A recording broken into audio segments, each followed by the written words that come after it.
Well, hello everybody, and welcome to the live stream, and welcome to Why We Love Doctor Who. As always, I'm joined by John, and shall we enjoy the Colin Baker era, sir? Oh yes, let's Yes, set our coats to multicolour. yes, indeed, Let's indeed. get our spats on Yes, and our cap badges and let's rub get them it. affectionately as we dive down the era of the Sixth Doctor. Good evening, everybody. How are you all? How are you, chat? Yes, I hope you're welcome. doing okay. Hope you're doing well. They're all well. They all seem okay. So let's shall we Yes, crack on, yes, sir? Shall we we crack on? will. Mm. I'll give you a little update on the pancreas cancer Yep, front. absolutely. I had my first treatment this week, Ah, which is now. I mean, at first I thought this was gene therapy, but I later found out that it's a bit more different now. It's a hormone therapy. right, Because the particular kind of cancer I got, which as I previously mentioned, it turned out to be a bit of a rare one, this reacts very well to hormones right, in terms of slowing it down. I'm now on this treatment where they inject me once a month, right, and it's incredibly clever stuff. They inject a gel to form a package under the skin in the hip, right. and then that slowly dissolves over the month, Right. providing a timed release for the hormone, and then the next jab refills the gel. Got you. But before they came up with this, I would have had to have been injected 4 times a day. Ow. Ow doesn't even come close. I don't know how I could even think about handling that. But, obviously great advances are being made, in this delayed release technology. And I'm going for it. And hopefully, it will do its job. And I had a thorough chat with the consultant. Good. And he reckons that the chances of throwing it into reverse, and before I met this guy, nobody was even talking about this as a remote possibility. Yeah. But my chances of throwing it into reverse are around 20%. All right. Okay. Well, Wow. look, can you roll a 1 on a D5? Well, exactly. Can you roll a 20 or a D100? I've made those rolls before. I'll take that roll again. Why not? Why not indeed? And Why at the not? very least, this treatment is helping to stabilize me and keep me going. And I am optimistic that it's going to at least stretch my life out quite a decent amount. Awesome. Not quite letting myself believe I'll get to November yet. Ask me in September, and we'll see how Yeah. I'm feeling Yeah. then. Absolutely. Uh, you Absolutely. know, I don't want to let myself get too distracted by the future. But here and now, the fight is on, and I'm holding my own. So Awesome. that's my report on how all that's going. And Fantastic. yeah, and as always, I do want people to check out pancreaticcancer.co.uk. I'm not asking people to donate, but if you feel like you can, then you should. There Yes, we are. indeed. We'll leave that as that. Now, There Colin you go. Baker. Where did Colin we get to, Baker. Gobby? We'd just been down the caves of Andazani, fought our way Yep. back up through the back cave, grabbed the milk, grabbed the girl, dosed Kerry up, then collapsed. Had a bit of a twirly-whirly with the master saying, "Die, Doctor! No, die, Doctor!" And then, boom! That's where we were. And there And he is, standing up. What was it? Oh God, what was the final line in the case? And that's a rather something, young lady, isn't it? yes, Change, my dear, and not a yes. moment too soon. And Yes. and adding that, here's Jack. Hey, Hello, Jack. Jack. How are you doing, Jack? Welcome. Welcome. And not a moment too soon. Well, indeed, not a moment. obviously, I'm sorry, guys. I've not only too got late. 25 minutes, so it's going to have to be one of my quick rants, and then It's okay, mate. It's okay. That's all right, Jack. Quick, review the whole era right at the beginning in 30 seconds go for for us, it, like you go did for last time. No, I bet that might be a joke. But what did you think of Colin's Doctor? Come on, how do you feel about it? Sixth Doctor, how do you rate him? What's your feelings? Well, before Jodie came, he was the worst. Okie do. Fair enough.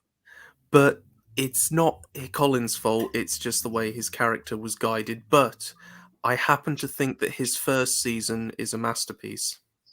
Ah, Now, obviously, that well, doesn't include the Twin Dilemma because that was technically a part of the no, season. that's season before. 21, so that's not Yeah. Colin's first season. Yeah. Okay. Well, we may well be on a similar page here, but we'll Yeah. see. We'll see. So shall I review it quickly and then let you guys carry on? Well, Yeah, I'll tell you what, rather than review everything, let's start where we are. What do you think about the Twin Dilemma? It deserves the hate it gets. fair enough. But it does I have mean- a very funny line that I had to kind of put the subtitles on to make sure it was what I was hearing. And I kind of don't want to say it in case it gets video taken. Do you guys know which scene I'm talking about? Look, we've been on air more than 30 seconds. You can say whatever word you want. You're all right. Yeah. Okay. So does anyone remember the scene where he randomly shouts, "Thou craggy knob"? Yes. Ah, yes. Now, I didn't know what a craggy knob was, so I thought maybe he was saying that about someone's, but I just had to be sure. It's a boat, apparently. Yes, apparently so, but But did kind of make me raise an eyebrow. Yeah, well, I mean, it's a bit of an entendre kind of line, isn't it? I mean, it's talking about a geophysical terrain, and if you think that a knob is something else, then the hat. JWC, do I think Colin's tenure was deliberately sabotaged by an angry Eric Saywood? We will come to that. Yes, I think later. we shall get there. But right now, everything's still fairly happy in Doctor Who land, so we'll come to that controversy as we get there.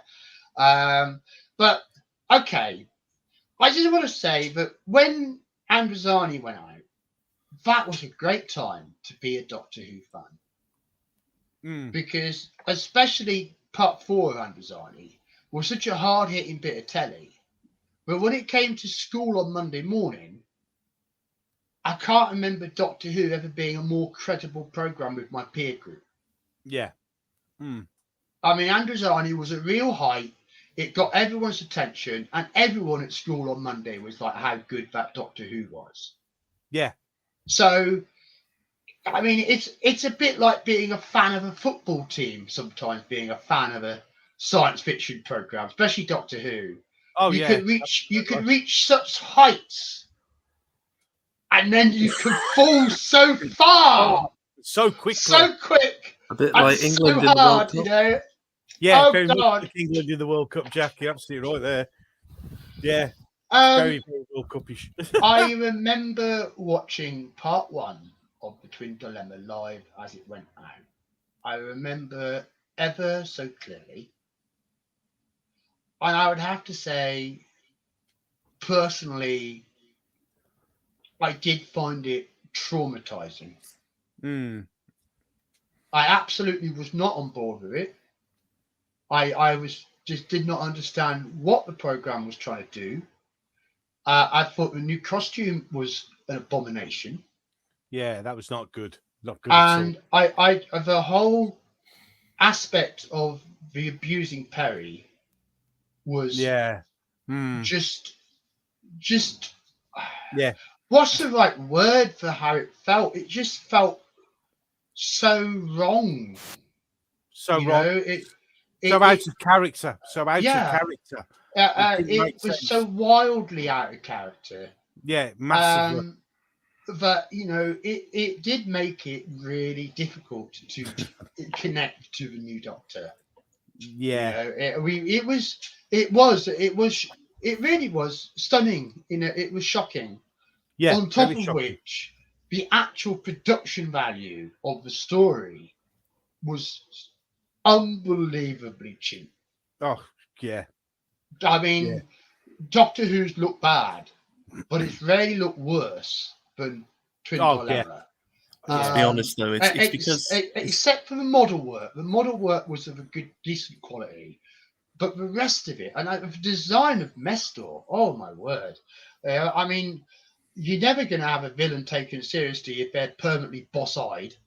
Yeah, and then a giant slug, right, with little feet sticking out. What looks like it's coming back. Yes, possibly. Blue Peter would have done an infinitely better job of designing a giant slug for Doctor Who than they managed with the Twin Dilemma.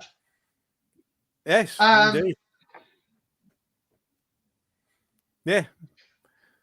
But here's the funny thing. I don't blame the writer.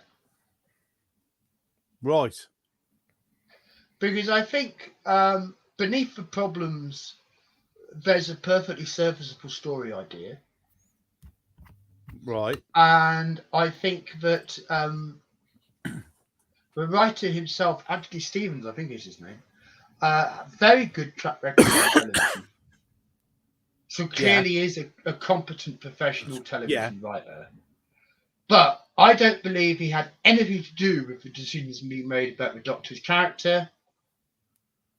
And I think that having got off to such a bad start, and with the production's values of that particular story being so bad, he just didn't have a chance with his story.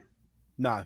I think that production has got a lot more to answer for, especially whatever was going through JNT's head. At that particular moment in time, Yes. You know, vast amounts of white nose powder, I suspect. Yes, you know, so possibility.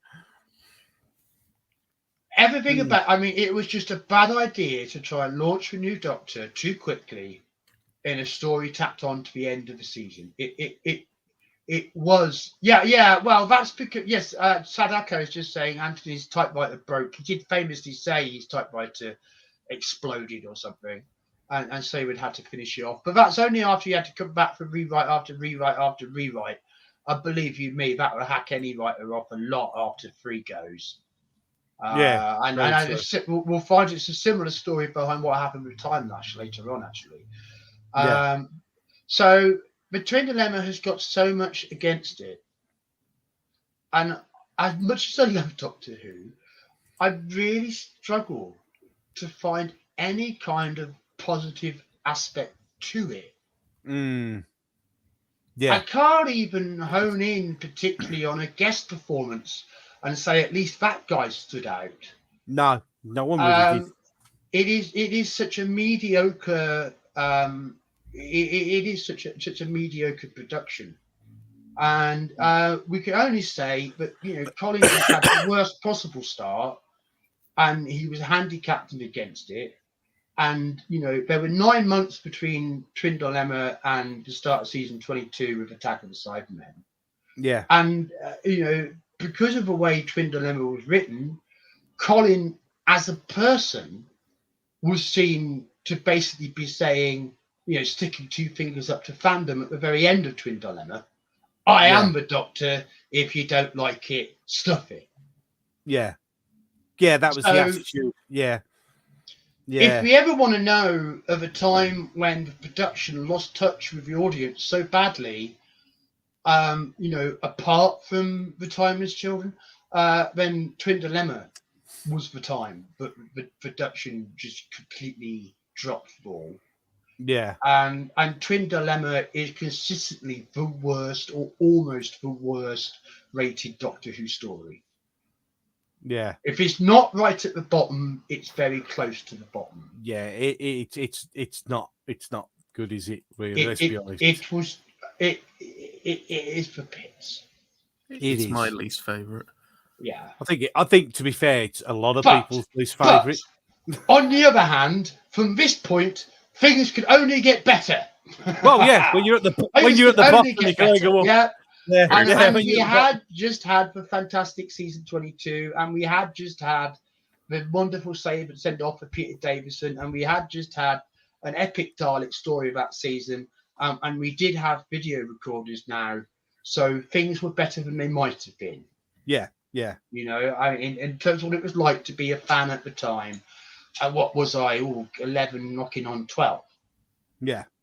So that's how it was, but I wasn't a happy Doctor Who fan, and my confidence in the show was really shaken by Twin Dilemma in a way it hadn't been before. So it was a bit of a seminal moment. Yeah. But the wheels turned. Doctor Who magazine kept coming out, and we started to get things to get excited for. And along came season 22. But just briefly, I also want to say I've never liked the titles No.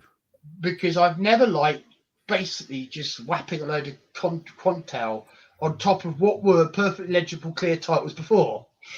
Yeah, word. And I mean, again, it just came across as a very cheap change. Mm. And Yeah. it didn't. I don't know if it bothered other people as much as it may have bothered No, 11-year-old me, but it wasn't good for the show to do that and not have a no. proper new title sequence. So again, it wasn't a great sign. It didn't look like a lot of care was going into this. No, it did. Yeah, that was the impression it gave, isn't it? Really, Yes, it gave the impression that it was just like, well, we're half-arsing this kind of thing, and it didn't sit well. It didn't sit well with a lot of people. And then we got to Attack of the Cybermen, and everything got better. Well, it did, and one of the key reasons it did get better is we're back on Saturdays. Yes, We've not been here since Tom Baker fell off a radio telescope. So we've been banished from Saturdays for 3 years, but now we're back. And not only that, you get more Doctor Who bang for your buck because it's 45-minute episodes now. Does have the downside, but you get through the season twice as fast. Well, yes, there is this. But this was the bold experiment. And we opened up here in January 1985 with part 1 of Attack of the Cybermen. Now, do you remember this story live, Gobby? Do you remember it at the time? Start of season 22? Where were you at? To start off with, when it comes to Colin Baker, I'm not a huge fan. But again, not because of him as the actor. It's the way it was done. And a lot of people, I mean, rewatching, as we'll go over it, rewatching it as an older person, I understand it. But back when I was a kid, he always came across as exceedingly arrogant. So I wasn't. So I do remember it coming out. I remember it. I mean, it's the Cybermen. I mean, I like the Cyber. Well, I like the classic Cybermen. I'm not too particularly. I think what you're getting at here is that there's still problems with the Doctor and the companion, aren't there? Yeah. The relationship is far too acerbic. Yeah, and frankly, he comes across as an arsehole. He is basically a massive. He is pretty much still a giant arsehole in this one. I suppose that is fair enough. But I mean, it was offset by the fact that the story quality was there. Don't get me wrong. It did slowly soften. But the first half of season 22, especially, there is a lot of what seems like totally unnecessary bickering between the Doctor and Perry, which we could all do our ears a favour by not having. It didn't really help the show. What do you think about this, Jack? We're coming in on Attack of the Cybermen. I mean, you like the story, I have a feeling. Well, I was in Tesco's as a 9-year-old, and I saw the DVD, and I was like, Dad, please. And he was like, no. I was like, please. He was like, no. And I was like, Dad, please. And he was like, fine. So I got home and I watched it. Third time's the charm, Jack. Third time's the charm. Oh yeah, and it was the best Cyberman story I'd seen at that point. There were several things about it that really shocked me, like that bit where they grab Litton's hands and squeeze the blood out of them. Yes. Oh God, yeah. And for the first time, I saw Doctor Who as this is a badass adult show. Like this isn't just really grinding bones together until blood pours out. That did get strong complaints at the time, but I don't think it was overdone actually. No, and I loved David Banks as the cyber leader. I thought he brought. I know it's kind of contradicts the Cybermen a bit, but he brought personality to it. And each Cyberman, you could kind of tell that they were different. I thought the bit where he throws the Cryon out in the corridor and just blocks her from getting back in the room. And she just, the only thing that would have made that perfect is if she'd like drip slime on him. I think there is a touch of sadism about Eric Saywood's Cybermen, aren't there? Oh, yeah. I mean, here we are talking about Eric Saywood because, of course, there's also the Paula Moore controversy. Because the Attack of the Cybermen is written by Paula Moore, but who is Paula Moore? In fact, we could have held Ian's feet to the fire on this last week. We could have, yeah. Some people have said over the years that Paula Moore is in fact Ian Levine. Whereas others have said that Paula Moore was more of a cover really for Saywood. And I think Eric himself denied that Ian was involved in the story, at least beyond some continuity points, perhaps. So there is a little saga there as to who actually wrote it. But I think it's fair to say, on the whole, the majority of Attack of the Cybermen is the work of Eric Saywood. I really don't like Eric Saywood. Just saying. There you go. I just think he has his style. He had his style, and I like his stories for the style that they have. But I agree, it's not a formula for the whole show. No, it's not his stories that are the problem. I just think actually, again, we were talking to Ian last week, and we were talking about the Mythmakers. The Massacre, which is all of the stories which lost from season 3. And the Massacre, I watched the recon, and it stood out to me. This speech of the Doctor, which is just fantastic at the end. So if you've never found the Massacre Part 4, just go watch it with the recon and just get Hartnell's fantastic performance at the end of that story. But the story itself being about the massacre of the Huguenots, it's got an Eric Saywood level death count. Right. I can't think, before Saywood was writing for Who, the darkest Who had ever got would be the ending of the massacre, and that was in third, not shown, using woodcuts that do happen to show Pikes getting shoved right up someone's backside, but it's a drawing, so we're allowed, and it's a drawing of someone getting their head cut off or strung up and hanged or having their entrails sliced open and pulled out, It's a drawing. So it's okay. Just a drawing. It's fine. It's fine when it's like that. A little bit iffy, perhaps, but I mean, just in terms of having a Doctor Who story where so many people so obviously die in a slaughter. Yeah. Of course, Attack of the Cybermen is better than Resurrection of the Daleks, as some people actually do survive. But I mean, it's still a heavy story with plenty of blasting. Yes, lots of blasting. I mean, in terms of the story structure, I think it's pretty commonly accepted that the part 1 is an extremely atmospheric, tightly scripted part. Yeah. Whereas part 2 loses it a bit. Yeah, it goes a bit off. It goes a bit shaky before it sticks the landing. Yeah. But it still ends in a very good, satisfying satisfying explosion. Yeah. Oh, of course.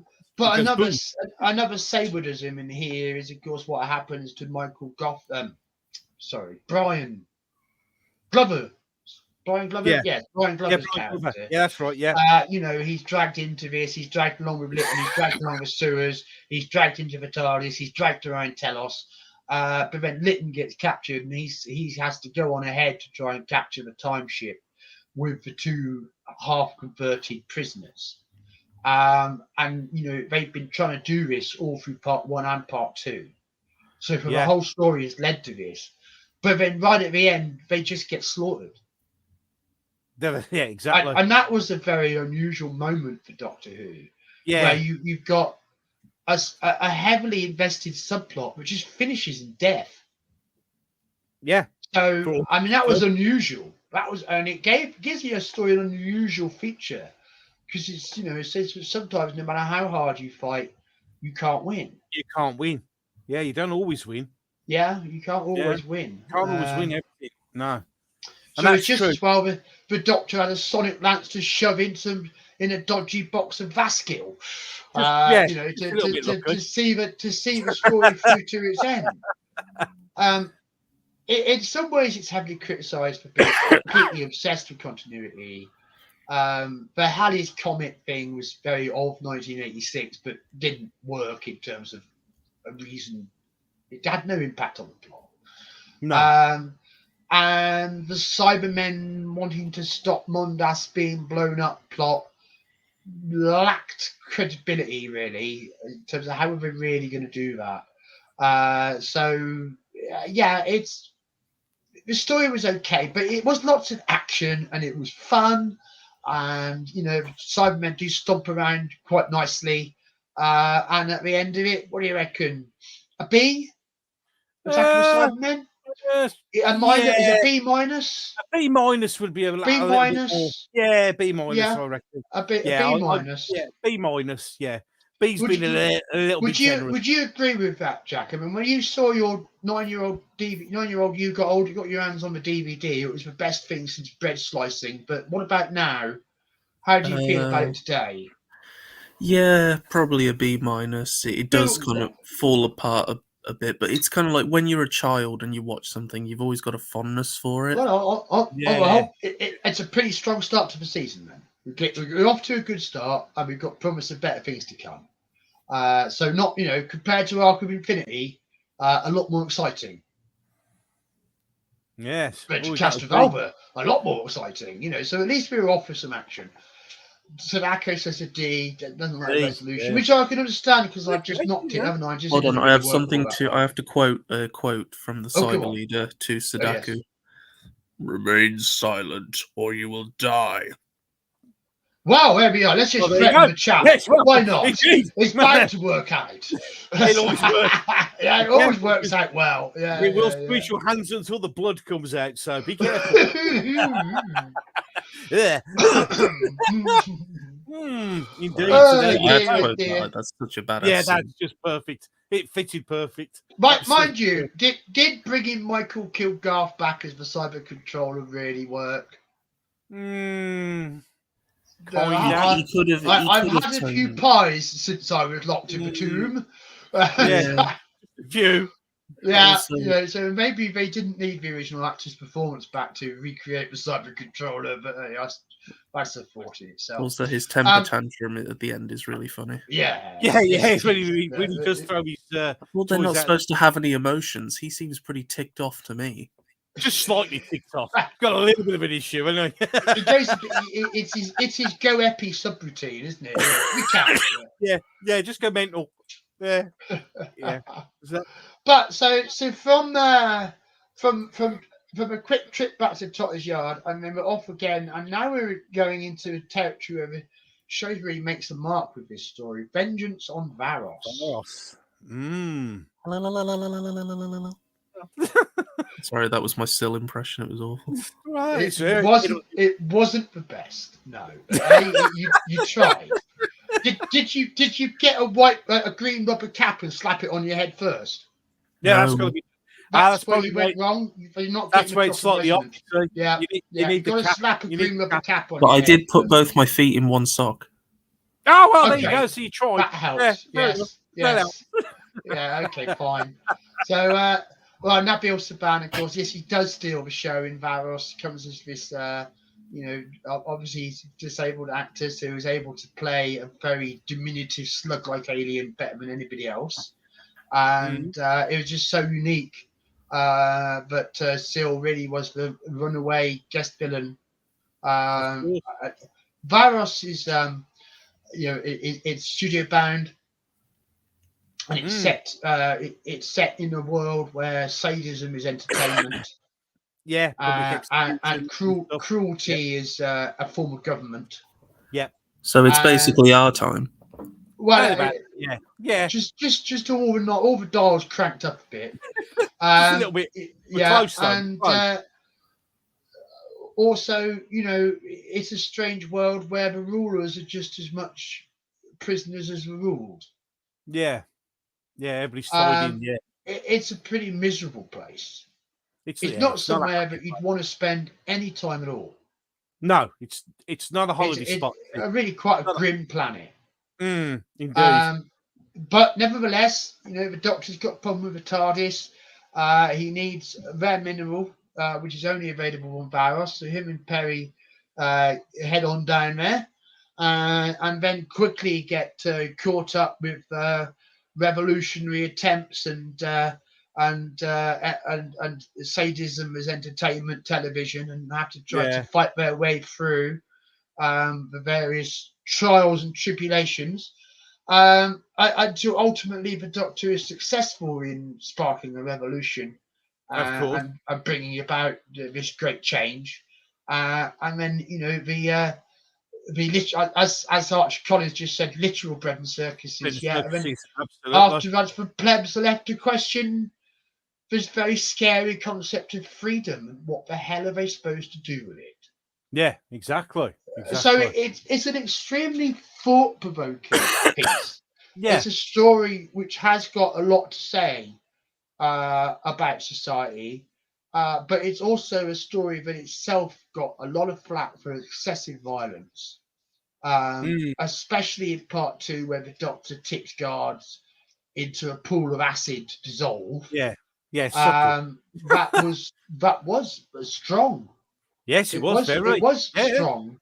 yeah, it was strong. And there was also the hangings. There was also a mock hanging Yeah, in Varos as well.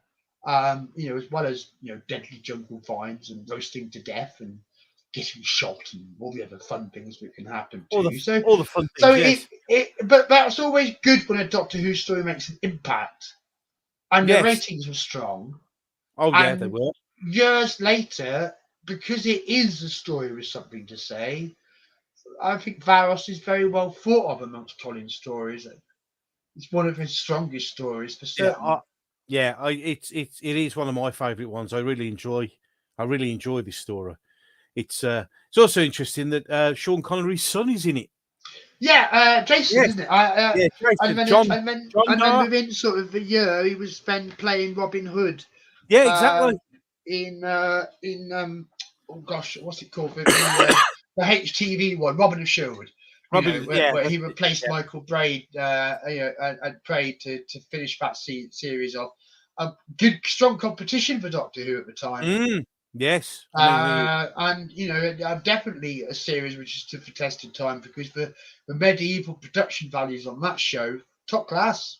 Oh, absolutely. So definitely worth checking out Jason Connery's turn as Robin Hood if you've never seen it. He was very good. A bit more wooden and stiff here, actually. Yeah. Not nearly so comfortable in his acting. No. I would imagine it was an early acting job for him. So, yeah, it was good. And good old Martin Jarvis who played the governor. Yeah, he played that really well, didn't he? He got that to his despair as he was slowly being irradiated, being punished for his decisions by the people. Sadako has just commented the problem with the acid bath scene is the Doctor didn't even need to fight the guards. Yeah, he could have got round away. Yeah, but instead he bizarrely taps their attention, so starts the fight for no reason. He's that right. Might have been an editing issue, but it definitely played very wrong. I agree. Yeah. It's not surprising the scene got criticised for that reason. It was a fight he didn't have to have, and then it was such a gruesome end. But it didn't. Obviously, it didn't really give any idea of how mind-blowingly painful it would be to die of being dissolved in acid. That would not be good. While alive. Yeah. Yeah. So it's Doctor Who. It's not realistic on that level. And yes, but I think one of the more Triton Prophet Doctor Who has killed many times. I think yes, but there's always a justification almost all the time. And I think if you think about times when Doctors being involved in violence, that was the least necessary violence since John Pertwee disintegrated an Ogron just because it was there. Yeah, just because it was there, yeah. Which was out of character for his Doctor. It just massively blast an Ogron, into oblivion. But nevertheless, that went down. That happened. Yeah, that's the way it is. But that was series 9, so that was 13 years before. So it wasn't usual. It was an odd misstep. But on the whole, it's a very solid, well-respected stories, and the performances are all really strong. Oh yeah, absolutely. So it definitely stood for test of time. That Vengeance on Varos is a B+ for me. Yeah, I would even give it an A. To me, it's an A- because I did really enjoy this story. So Gobby's even going. I'm gonna, you know what, Gobby? I'm gonna come with you. Let's A- it. Yeah, We because were on it an is. A minus. Yes. But that was even further before. But you're right. Arsenal was going to bash all rocking. Yeah, it was. And we mentioned that from an early child. Yeah, we did. It wasn't just strongly implied. It was really blatantly obvious what he was about to Yeah, do. I mean, he was. That's exactly what he was yeah. planning to do. But I mean, so we're really impressed with Barros. Are you on the same page there, Jack? I thought it was good, but I wouldn't say I'm massively impressed with it. It's not that I don't like it. I'd probably just say I'd just give it a C. Okay, C for you. cool. There's nothing wrong with a C. Yeah, but yeah, I mean, it's it's one of those Doctor Who stories that just sort of must have it caught me at the right moment. I just really enjoyed it, but I can see how it could be in another time. It could be average, but I just thoroughly enjoyed it. I just one of those things. Perhaps I just like sadism. Let's just mention Archer Collins' comment here, because Archer Collins knows what he's on about here. I suspect he has some expertise. Robin of Sherwood, cleverly used for changing lead actor to show both the legendary backgrounds for Robin Hood. And that's how you do your world building, boys and girls. Absolutely. Yeah, good stuff. Very good stuff. Well, Sadako, it's going up. Yeah, Sadako's inched from a D to a D plus. Well, it's slightly improved. So we must have reminded him of a little bit of Barros's merits. Yes, indeed. I mean that's progress. Maybe if he watches it again, it might even switch to a C minus. You never know. You never know. But from fun and games in the tunnels of Varos, overthrowing evil and reinstituting a fair price for a fair day's work down the mines, we go to another mine. Yes. But this time it's a mine circa 1825-ish. Yep. And we are in the shadow of the Mark of Varani. Yep. Off to Killingworth. The village of Killingworth. What a great name. What a great name. Everything of okay. I really like this story. I really, really do. I've watched it again in the last 24 hours. And fresh in your mind. Yes. Now, younger me was not so happy with the tree effect in part 2. That made younger me cringe because it didn't look great. No. But other than that, it's a fantastic story. It's well set. Varani's reason to be there actually makes sense. Which you can't say about the Master's reason to be there. No. Other than the Doctor is there. Well, yeah. So there you go. The idea of a new female Time Lord villain was really well received. And the production values, the acting, the large amounts of location work, and the good quality of the studio work, it all adds to the overall quality. Are we allowed to mention New Who in regards to the Rani? I don't see why not. I think Michelle Gomez should have been the Rani. I'm just going to say it, guys. I have to head. I have to head now. I'm going to come back, but can I review this when I come back? Yeah, of course you can. Yeah, absolutely. Give us your snapshot, Jack. All right, I'll see you in a few minutes. Where are you remarking the Rani? Yes. Yeah, see you in a minute, mate. Can you go now? Okay, we'll catch you later. Yeah, catch you in a bit, mate. And the other thing that really works for the story, I think it's got one of the best music scores of the 1980s. Who was that? Bucolic pastoral synth is really unusual, but also works really well for the story. Another example of really effective use of synth music in a historical setting, which we've previously seen in Visitation and also King's Demons. But it really worked really well, which was remarkable because it was replacement music done at the last minute because the original composer became rather poorly. Right. Okay. So, but then necessity being a mother of invention. I think the Mark Ravani soundtrack is one of the pieces of Doctor Who music that stands out best on its own. Yeah, I mean, it showed that it could be done. It showed that, and it is a beautiful. At times, if you listen to it, some absolutely beautiful pieces of It music. gets quite haunting, doesn't it? Oh yeah, absolutely, very haunting. It is. It's a really, really nice piece of music. Very well done. Very well done indeed. I mean, Anthony Ainley is obviously fantastic he's as usual. as usual. You know, I mean, Yeah, the master's the master. He always made the best of what he had. Yep. Oh yeah. But Kate Mara made some really good impact too. Oh god, yeah, absolutely. And you know, she's her disdain for the master's obsession with the Doctor. It just adds pleasure to so many of their scenes together. You know, because in one sense, the master kind of forces Varani through blackmail to act as his assistant. Yeah. In a way. Yeah. You know, yeah. and you've got Colin and Nicola arguing, but meaning the best for each other.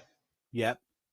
But then you've also got the Master and Narani arguing, knowing that they both intend the very worst for each other. Yes, exactly. Yeah, and then they get outwitted and have to try not to turn into trees and stuff. And then finally, of course, the Doctor messes with Irani's TARDIS and they're stuck while giant T-Rexes are growing all around them. Yeah, popping up all over the place. Yeah, brilliant. It's just a great blast. It's fantastic fun.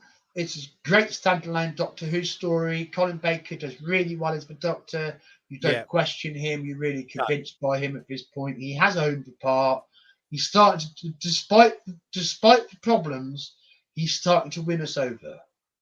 Yes, as fans, I would say. Slowly, but steadily. Steadily is the answer. Yeah. Steadily. Steadily. And it's not, and the dialogue between him and Perry has settled down a bit. It's getting less obnoxious. Yeah, they're calming down a bit. Absolutely. So I've got no hesitation in saying that Mark of Irani is an A. I would agree, an A. Yeah, it is a good story. But I probably wouldn't have thought that highly of it a few years ago. No, it's because again, you know how I felt as a kid, especially about that one effect that just anything that really takes you out of the story. And you know, it wasn't so much the effect as the preposterousness of the idea. Yeah, it didn't. But we've said this before. That it was just like, it wasn't so much how it was realised on the screen. It was the very concept of the tree did what.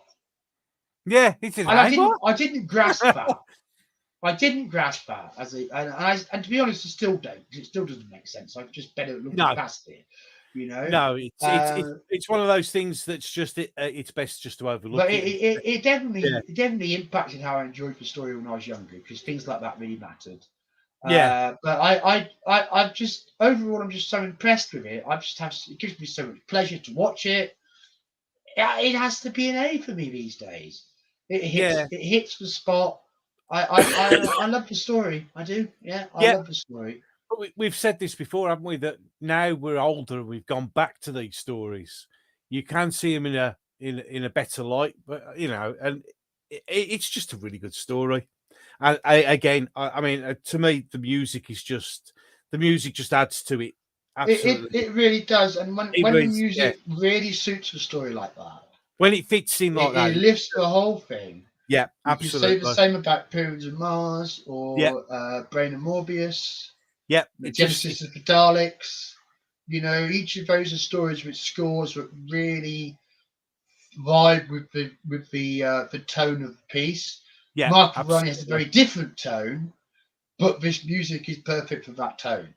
Yeah, how I feel about it. So yeah, it's a strong story. So we're actually, season 22 is doing well so far. We've got we've got B and 2 A's. Yeah, it's going well. So Colin Baker here obviously can't be that bad.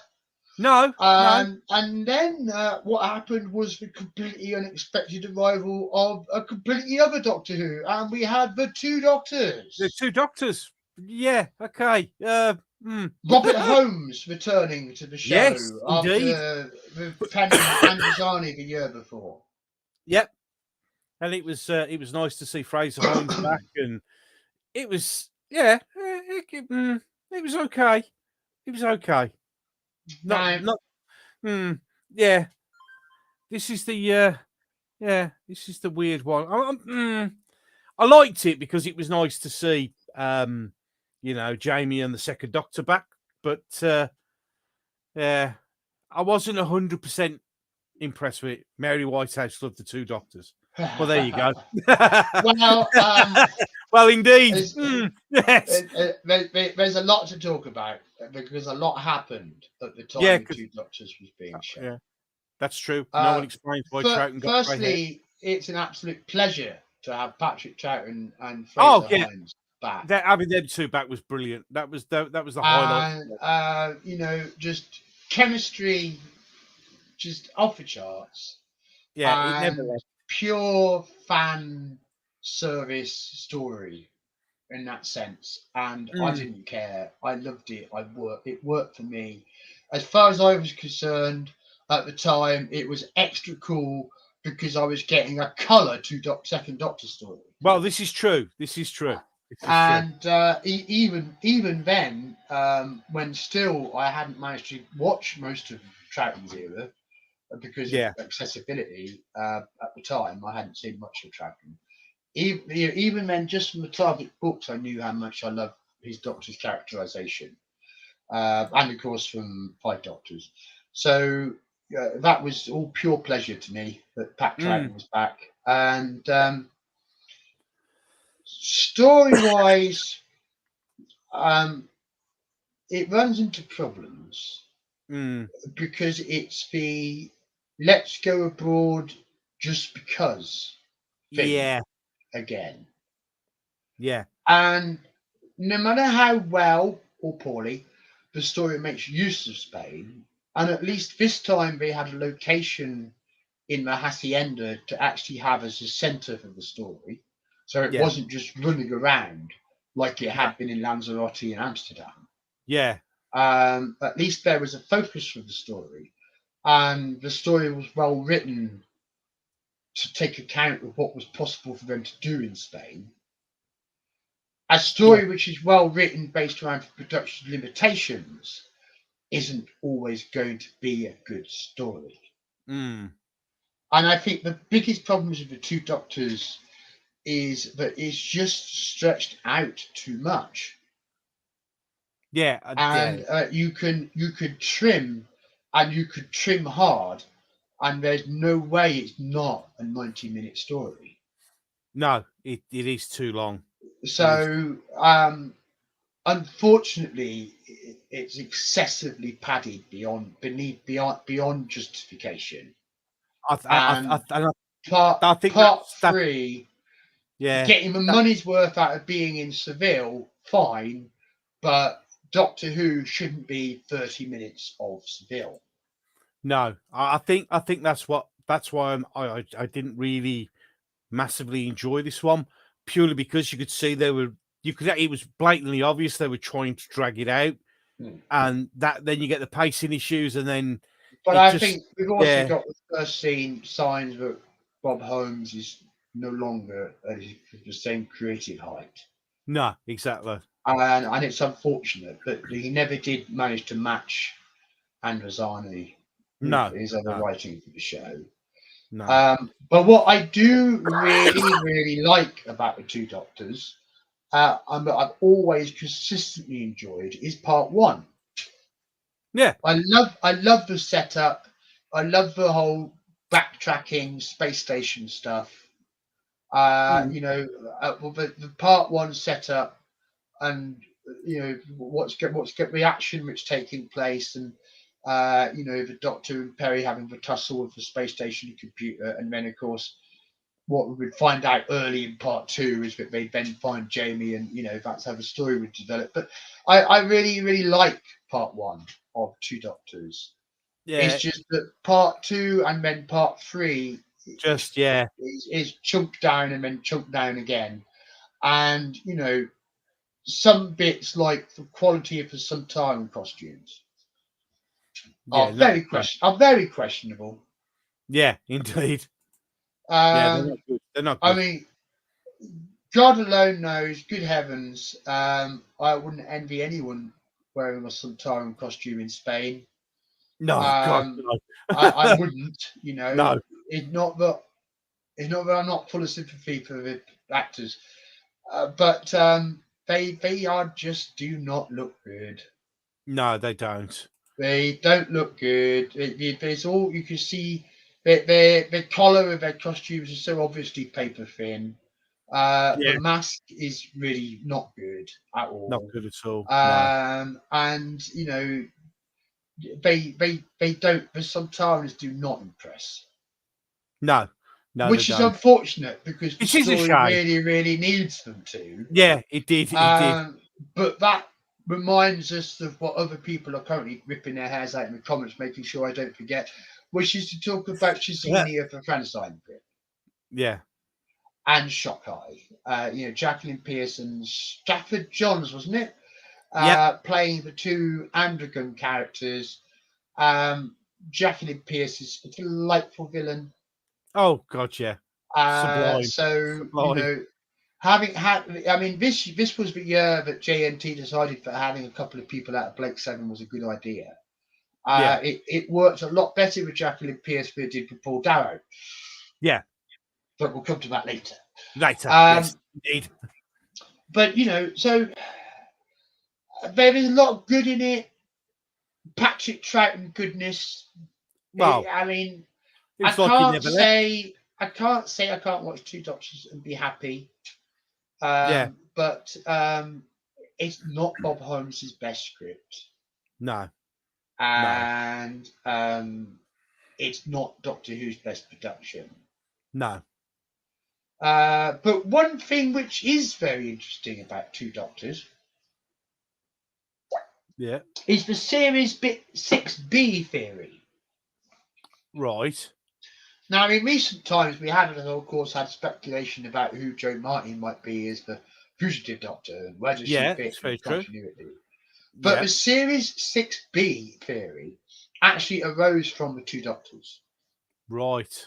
On the basis of what the Doctor tells Jamie, what Jamie knows. Things like the Doctor is a Time Lord, Jamie never knew that until the very end of the original run, where his memory of the Doctor was then wiped for all time. So how could he be in the TARDIS knowing that the Doctor is a Time Lord? Yes. And of course, the TARDIS didn't look the same as Troughton's TARDIS. Of course not. It's not the same console. It's not the same console room. Nope. And then Jamie seems to be 20 years older. All of a sudden. And so does the second Doctor. Yeah. Hence so grey hair. The series 6B theory is that between the Doctor being sentenced and dumped at the TARDIS on Earth as John Pertwee, he went off and did a whole lot of stuff that the Time Lords made him do. And that Jamie was brought back to do it with him. Right. And that then explains the continuity issues with Two Doctors. Right. Okay. Now, JWC has just said 6B is a crap theory based on comic strips with war games and spearhead nonsense. You can like it or not like it. I'm just commenting. But, the Two Doctors was actually responsible for inspiring the series 6B fan theory. Yeah, absolutely. So you could take that however you like, and I certainly wouldn't tell anyone they had to take it as shock horror canon. Yes. But then I do tend to take canon as what is on the screen. Yeah. But being as it is on the screen, if we are going to ultimately resolve Doctor Who canon, we will have to find some form of answer to it, or we could just leave it all as a complete mystery, or even maybe someone just wrote a script and didn't bother too much on the details because they thought that people wouldn't be so anal as to be obsessing over a over something that was made at that point 18 years before. But no, Yeah, well, you see, that's the mistake you they know made. what Doctor Who fans are like. And That's the God mistake bless they them, made. who would change us? I kind of find 6B quite fun. Because the idea of a space where the Doctor and Jamie can go off for even more adventures, I don't have a problem with that.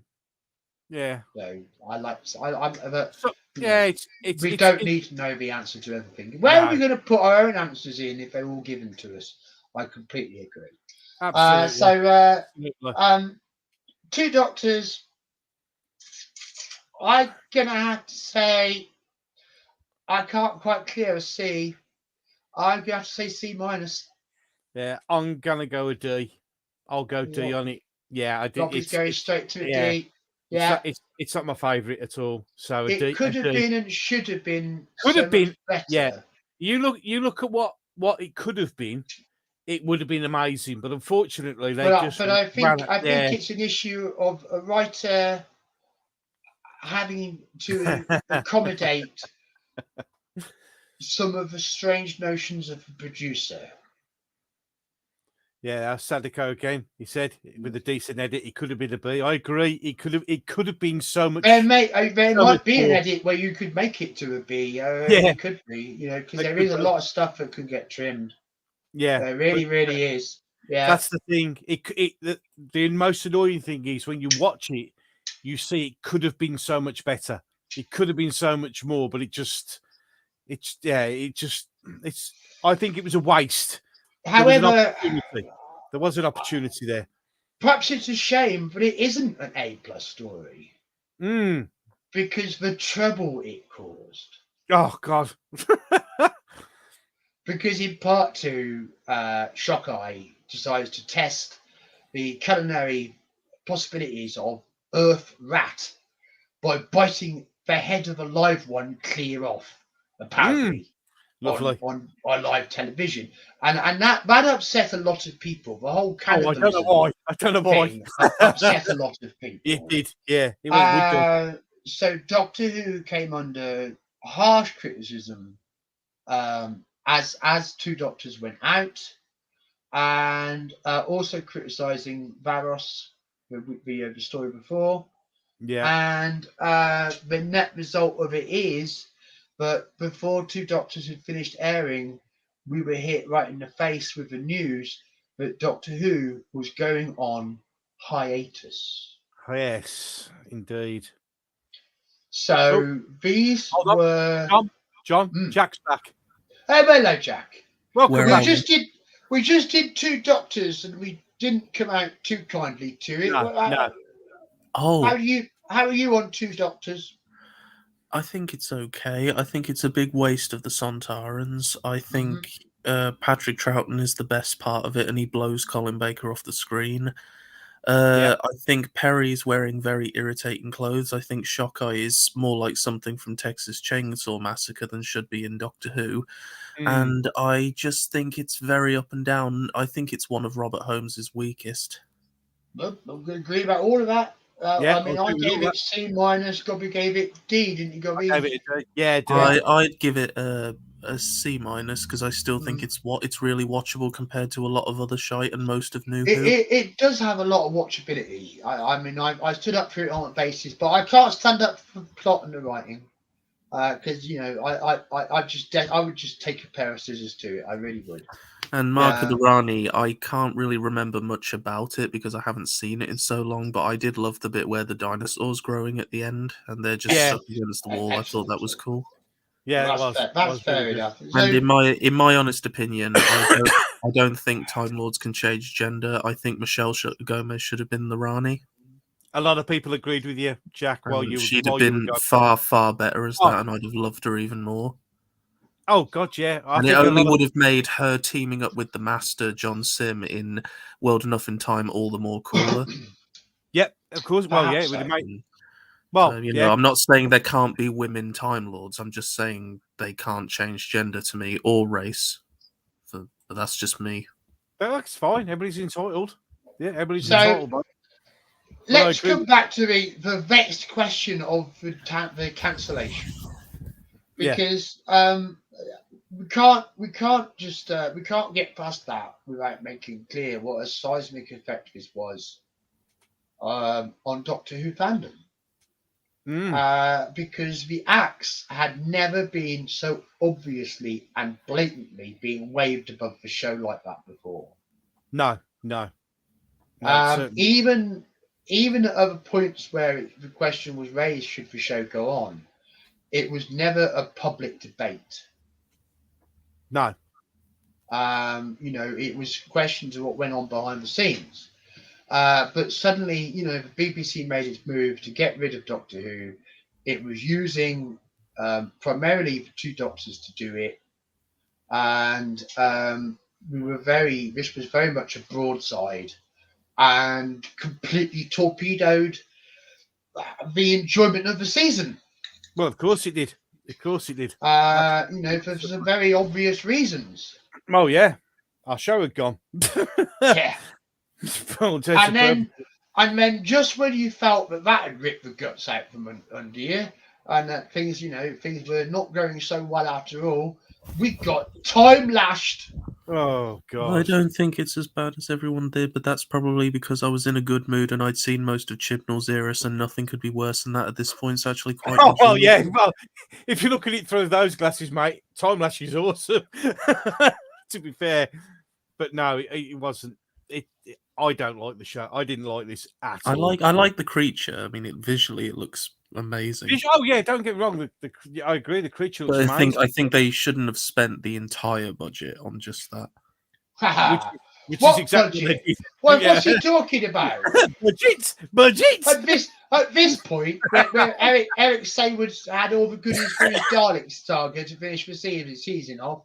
Oh no, I'm afraid that Time Lash was always the boy that struggled to get the full serving on its spoon. Yeah. And also, as well as struggling on the budget side of being another very cheap Doctor Who, the writing was a nightmare for Time Lash. Now I'm trying to remember the guy's name who wrote it. What was his name? Glenn McAvoy, I think. McCoy, yes, Glenn McCoy. That was it. And Glenn was an ambulance driver who'd and he started to become a writer. Rule number 1 of writing: write what you know. Yep. So he wrote a couple of episodes of Angels, which was a NHS drama.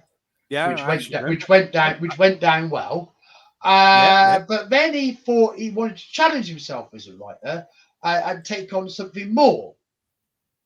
And he got himself a deal to write a Doctor Who in 1983, I think it was.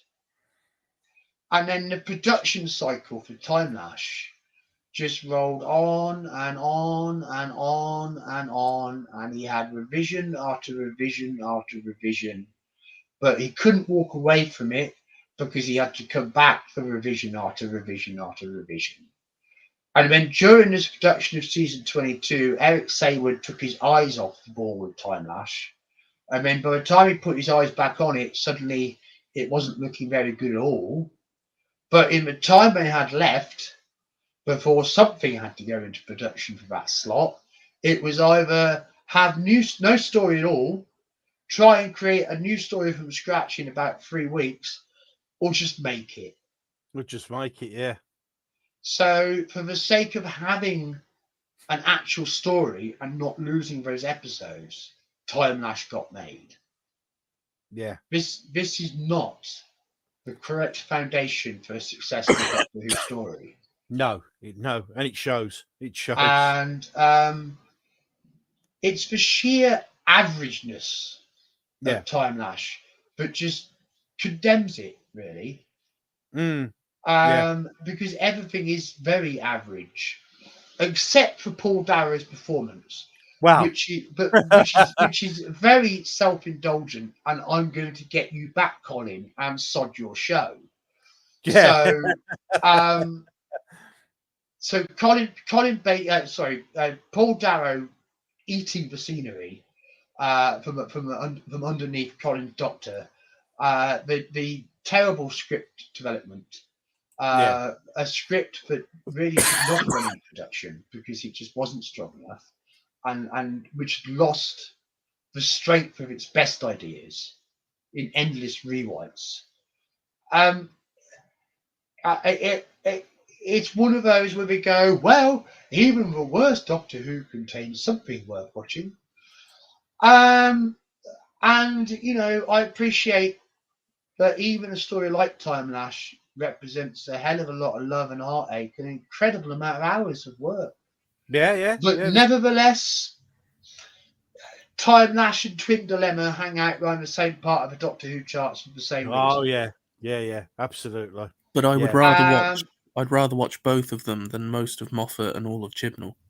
I didn't actually give Twin Dilemma a score when we moved on from that, but yeah, I have to give Twin Dilemma a score of E-. Yeah. Which means, unfortunately, I don't think I can be generous enough with a D-. It's got to be an E for Time Lash. Yeah. I'll give it an E as well, or even an E-. It's very hard to redeem it. Although, to be fair, if it wasn't for Paul Darrow, it'd be even lower than that. It's not even able to sit comfortably in the so bad it's good category. Out the way, everybody. The kid who has obvious problems is coming through. I'm going to give it a C-. Okay. Ooh, right, come on then, Jack. Come on, mate. Awesome. Yeah, you've gone on this hill. Now let's see if you can survive. Tell us why. Come on, mate. It's for Morlocks, isn't it? They won you over. No, well, some of the women are nice to look at, and it's the hottie totty again. Look, I am Look, I had just watched The Timeless Child a whole year after everyone else because I was like, it's as bad as everyone says. No, hang on, this is completely different. You can't watch I'll get onto any it. I'll get classic onto Who what after happened. Timeless Children because you're just going to get a completely distorted score. Everything looks great. No, but the thing, I just watched that, and then I just thought, I need a cure, and I was like, well, Time Lash can't be any worse, can it? So I watched it, and Christ, it was amazing compared to what I just watched previously. I'm sorry, Jack. I'm sorry, but we have to bring you this news. We've got some live counter trolling coming from the chat here. I don't know how Jack can rate it better than The Invasion or State of because Decay. The Invasion is an absolute joke of a story. There you go. Fair enough. You can say it, but it doesn't make it convincing, Jack. That's all I'm putting out. I'm going to do a whole video essay on this. Right, there's a challenge. Right, there we go. Jack's doing an entire video essay on why The Invasion isn't as good as you think. Or something along those lines. Is that right? Yeah, sure. Excellent. Right, awesome. Excellent. I love it. I call it the Chronicles of Packer. All right, okay. All right. Let's cut through this. Let's make this a proper challenge. Why The Invasion is better than Time Lash? Title, make your case. Oh, that'd be an awesome. I'd love to watch that. Good luck. Yeah. It'd be great. Yeah, I think it'd be awesome. Yeah, absolutely brilliant. I'd like to see that, mate. I really would. But genuinely. Basically, Time Lash is a palate cleanser versus the Chibnall era. It actually does score. I could say the same for Time Flight because of how much I love the Concorde bits.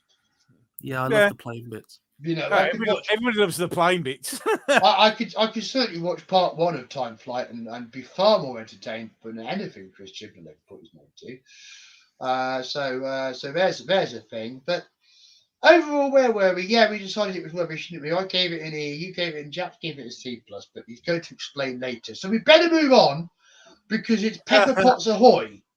Because they're back. Revelation of the Daleks. They have the worst voice in the history of them being on screen.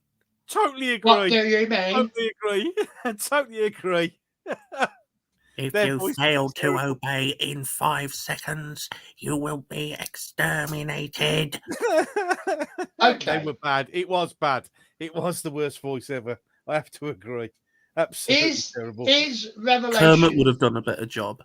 Kermit would have been a great Is one. Revelation If you of the fail to obey in Daleks, 5 seconds, I will come for you. is Revelation of the Daleks the last truly great classic Doctor Who story? No. No, says Jack. What do you think, Gobby? Oh. Survival. Yeah, well, I was just about to say survival. Yeah, I agree with Jack. I don't think it is. Do you agree with Jack? There you go. Yeah, Mm, but I mean, yes. certainly to younger me, it was. Well, there you Because go. to me, Revelation of the Daleks was the last time that the production wasn't collared by the BBC. Right. Yeah, but that wasn't Because their fault. Though. well, yeah, I mean, I don't know quite what you mean by fault. In that it was a choice by the BBC to take a very No, I don't firm mean the grip of BBC. I Doctor mean, it Who. wasn't Doctor Who's fault that happened. It was the BBC being sadistic. But I Yeah, still think absolutely, that absolutely. But I mean, a lot of McCoy. it represents a creative process that was free of interference in a way it never quite was afterwards. I still And think that Sylvester's era looked stunning in some places. I think, real explosions, like real good sets and things look good. well, I mean, technology was improving always, and it definitely impacts television shows. There was some groundbreaking stuff being done with McCoy era effects, that were just impossible in the Baker era. So there's a lot of stuff which was very strong. And we're not obviously not talking about this today, but when we get to Remembrance of the Daleks, you could certainly argue both the technology behind the Daleks themselves and the production methods had advanced quite a lot in a relatively short Can I time. come back for that one? Well, yes, because again, we're not doing Remembrance of the Daleks today anyway, because that would be next week. But so I mean, you can certainly say in terms of production value, it may not have been the height, but there's a certain purity about it creatively, which I feel the show never quite managed to get. The scene with the glass Dalek is probably my most goosebump scene in the whole show. Stunning scene. God. Yeah. And it's like all those who say Doctor Who is a kid show, just introduce them to that scene. Yeah, exactly. That's well, very good and once again, like we're talking about Graham Harper pulling out all the stops directorially, like he did on Androzani, and the quality of the direction on Revelation of the Daleks is right up there with the best the show has ever managed. So putting Graham Harper with an Eric Sayward script was certainly a very good idea. And in terms of credibility, I mentioned earlier in the show that there was a lot of credit at school after Kaiser Androzani. The only time that cred came back in season 22 was the end of the season and Revelation of the Daleks. The Cybermen, the two Doctors, they hadn't made a drop enough in the cultural zeitgeist to break out of the geek crowd. But Revelation of the Daleks did. It was an impressive piece of action television with an intensely adult story. And I mean, it's a masterpiece on many levels, and quite full on stabbing scene. Yeah, I mean, it's swims in the heart. It certainly wasn't shy, was it? And no. And the Clive music. Swift, as Time Prophet says, "Hello, John. Got a new motor? God, you're trying to reactivate my playground PTSD. You are." This was a single by Alexei Sale. Who was the in DJ? the early 80s. Yeah, he was the DJ. Which basically was in the style of a sort of ska band kind of madness single. Hello, John. Got a new motor. Yeah, I remember that. So yeah, I had that shoved in my face for a couple of years at school. Thanks, boys. Yep. PTSD time. That's how kids go. But yeah, I mean, Alexei Sale was freaking fantastic. Well, he always was, to be fair. And there's a story around his performance, which was at first Graham Harper and John Nathan Turner were pretty concerned because they just weren't seeing it from Alexei in rehearsals. And he came in, no, you understand, it's because I'm saving it. Yeah. But we went, well, he's a freaking massive guest star. We're not going to get rid of him. So we're just going to have to trust he knows what he's doing. Yep. But then when he actually did show them their performance, they just fell over backwards. Yeah. Because it's a complete scene stealer, and the wit and the irony and the blackness and the humor is so rich, and it's a really superior guest star performance. Oh, it is. Clive Swift as Joe Bell. The lady who played Colin Baker, oh gosh, I can't remember her name off the top of my head. Pauline something, I'm not sure. Might come back to me. And then of course we've got Ellen LeBron as Kara, matched off against William Gaunt as Orsini the assassin, and double cross, and stiletto right in the heart. There's so much about it. It is a fantastic Doctor Who story. I'm putting it straight an A. Oh, well, there you go. Put it straight. I've got no hesitation. I've got no problems with it. Beyond the normal criticisms you can make about Saywood's writing, it's an excellent example of it. And maybe not quite as strong as Earthshock. I can't remember what I gave Earthshock, but I would give Earthshock a pip over it. But I still think this story is an A. Jack, where are you? Oh, he's not there.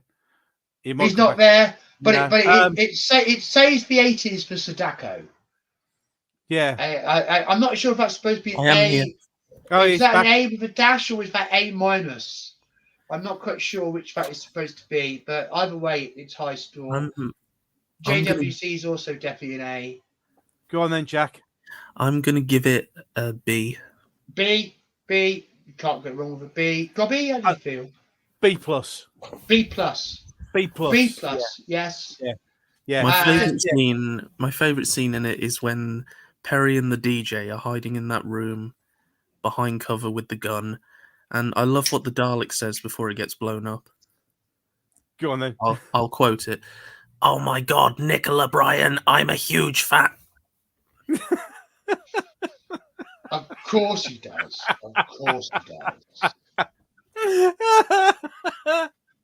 All right, so also excellent use of Davros and the distraction of the double blind tank. Yeah.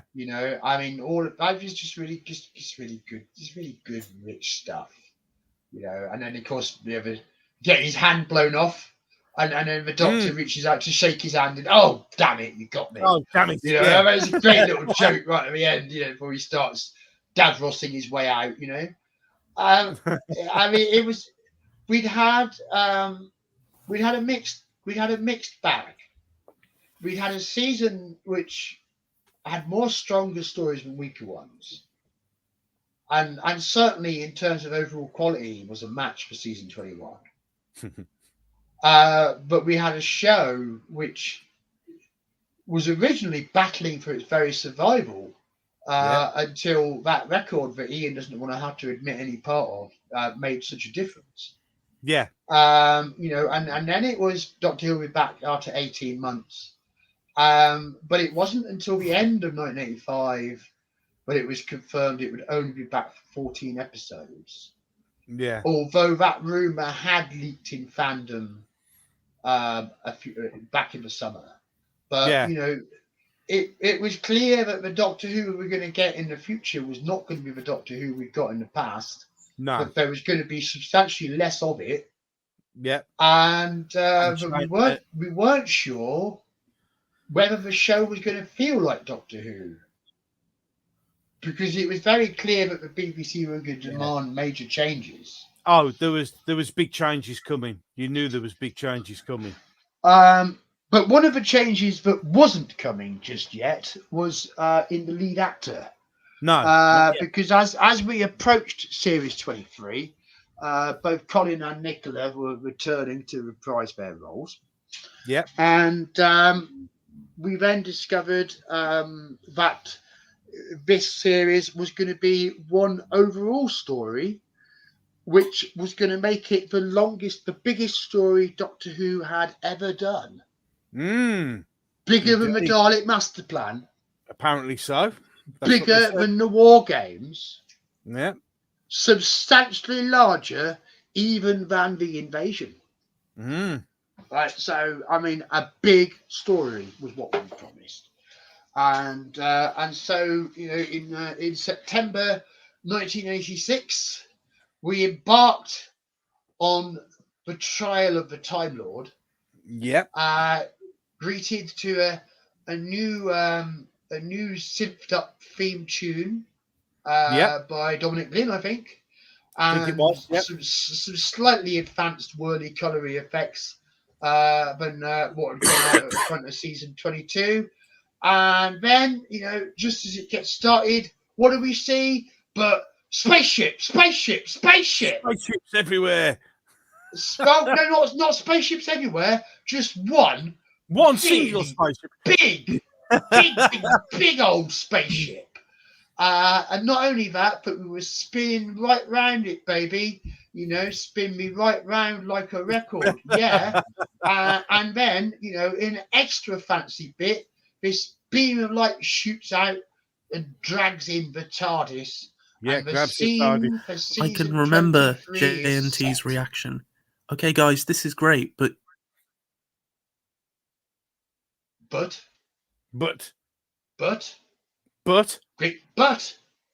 I think someone pulled their microphone lead out.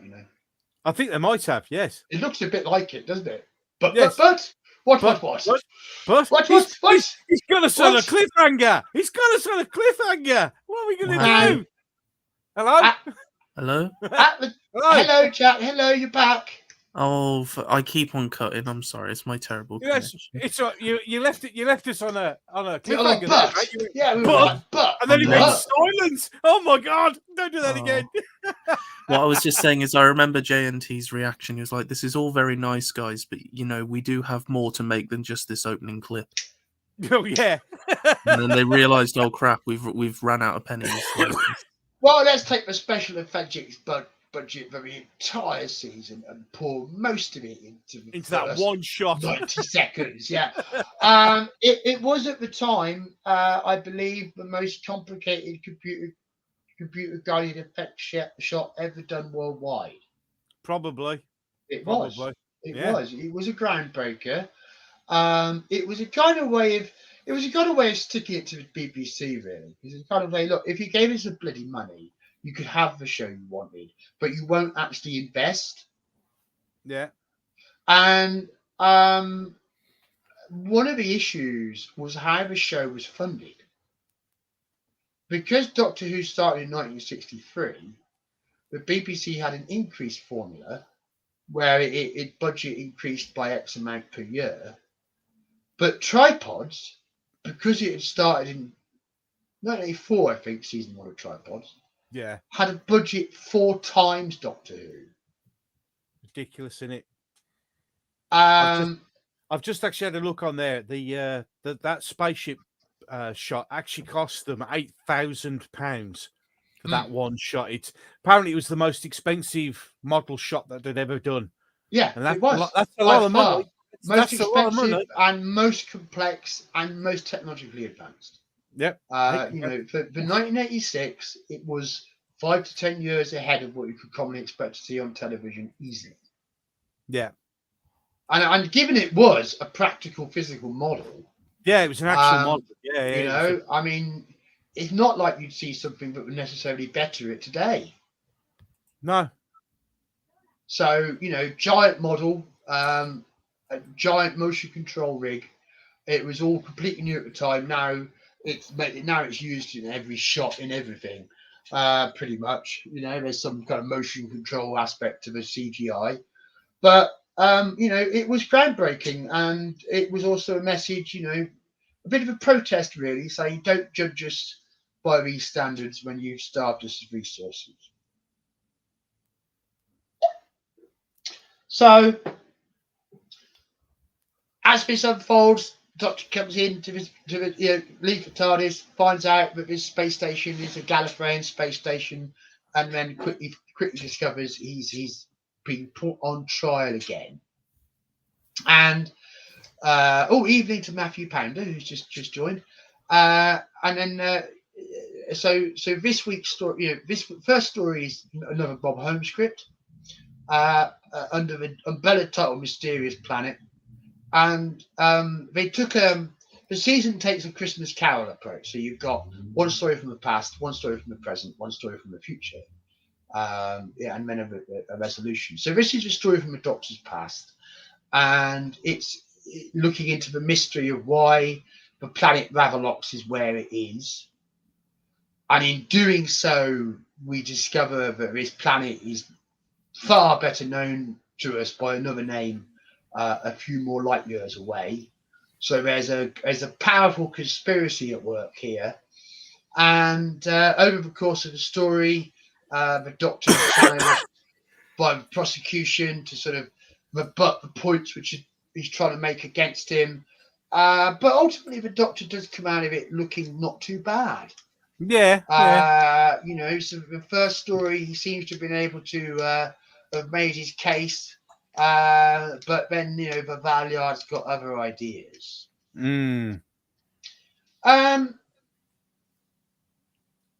Almost Robert Holmes' last script for the show. Yeah, it was almost. At this point, his health was becoming a serious concern. Yeah. Yeah. So I don't think it's his greatest script. No, it's not the greatest script. It's still good though. It's still good. If you pay attention to it closely, you will see that it borrows very heavily from Bob Holmes' previous scripts. Right, yeah. Not only with the last one of his classic team-ups, Glitz and Dibber, and before that it was Unstoff and I can't remember the other character's name, Ribos Operation, the double act. And before that it was Jago and Lightfoot, the double act. Yeah. So, exactly. it was, and you could say Cassini and Shockeye. Yeah, that's true. Double act. So Bob Holmes liked to put a double act into his villains, or at least more dubious characters. So it's the last time he uses that great Holmesian trope. But also the plot is substantially lifted from Crotons. Right. Oh yeah. That's probably why. Well, you've got a computer system that's been running things for thousands and thousands of years. You've got a populace that doesn't understand what is really going on, and that gives up its best and its brightest at regular intervals, which is where those two scientists come who are Drafo's assistants, and they obviously it's not a direct copy, but there is it's actually a return to his earliest themes, and I can understand that as a writer, especially if he wasn't feeling that well, that would have been a deliberate choice. Yeah. To make it easier to get the story done. Yeah. I see. Yeah. But you can see, or at least I can see, signs of strain in the writing. I mean, how much of that is art of the fact, but nevertheless, I do see them. But it's certainly a jolly enough production. Yeah. But perhaps a bit overcolourful. Because for the first time, the show abandoned film for location shooting. So all the location was done on video. So it lacked a bit of a look that previous stories would have had. Yeah. But it's competent production. Yeah. But it's only a competent story. Yeah, it's not. It just does what it needs to do, doesn't it? That's what the story needs to do. I think I might score it a little higher if it wasn't a Bob Holmes script. Right, I get you. Because I've got to think about how does it sit with other Bob Holmes scripts. Yeah. So, but I don't think it's a C minus. I'm just wondering, is it a C plus or a B minus? Mm. It's I, watchable. Oh, yeah. and let's also must make sure that we give credit to the fact that Draffro for costume. I don't think a practical robot costume has beat Draffro to this day. Mm. It was remarkably well done creatively, remarkably effective design. Yeah. Yeah. So certainly very strong. And the dialogue with Draffo is quite good fun as well. You know, he's quite good. Now I've got Time Prophet wants me to go for a B, but I had no idea he liked Mysterious Planets so much. Mm. But I think it's so. At the moment, it's a C minus, a B. So we're in around that sort of C area.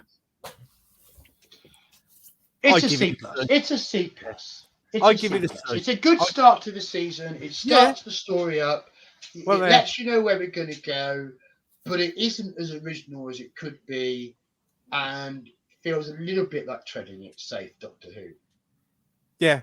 I agree. I agree with Matthew there that it is a good story. It just needed more work, and I Yes, think that's and where I think that's Bob's where health had a lot to do yeah, with that's it. and that ties into Bob's health, doesn't But it? what That he was one struggling. thing which was so much more pleasant in Mysterious Planet is the relationship between Doctor and Perry. Yes, it had They've finally. actually become friends. They've mellowed with each other. They like each other. Yes, they're a And partnership. They're a the partnership. backbiting has stopped. Yep. And it's so much more pleasant to watch. I really enjoy the Doctor Perry relationship in Mysterious Planet. Yeah, that they are the team now, aren't they? Yeah. They've So become the team. So it's a bit of a shame, but it was about to get crushed under the Yeah. waves on a rock. Because Slightly, yeah. after Mysterious Planet, it's a return of Philip Martin on the writing duties. He Yep. was giving us last year's Vengeance of the Varos, and now Mind. Warp. Mm. Now, Right. what a story Mind Warp is. Didn't I enjoy the backyard? What, as opposed to the scrapyard or the knacker's yard? The Doctor is famously told by the Inquisitor to stop calling the Valiard silly names. So, Mind Warp is horrible. Strange that the BBC tried to force the show to clean up its act and they do the nastiest story imaginable. I was trying to say because it's not Right. good. Yeah. Well, yeah. Now, Indeed. Sadako's opinion there Yep. would absolutely have matched my opinion at the time and for quite some time afterwards. Yeah. But I now look at Mind Warp very, very differently. Outside of the context of what was going on with the show, and I agree, you know, the show's on trial, so you It make a story which is actually pretty extreme. Yeah. But Mind Warp is so satisfying on what you might call the meta level, because it's the only Doctor Who story ever. Hang on, I might have to revise that word ever. It's the only Doctor Who story in classic, and it's Right. the only Doctor Who story other than Love and Monsters Mm-hmm. that employs the unreliable narrator. Yeah. And what this means is, if you've got an unreliable narrator, you've got somebody telling a story, but you can't trust them that they're telling you the truth. Yep. Because, you know, the story is coloured through their own desires and wants and intentions and everything else. So you don't know how honest they're being about themselves or how much they're deliberately trying to mislead you. So that's called an unreliable narrator.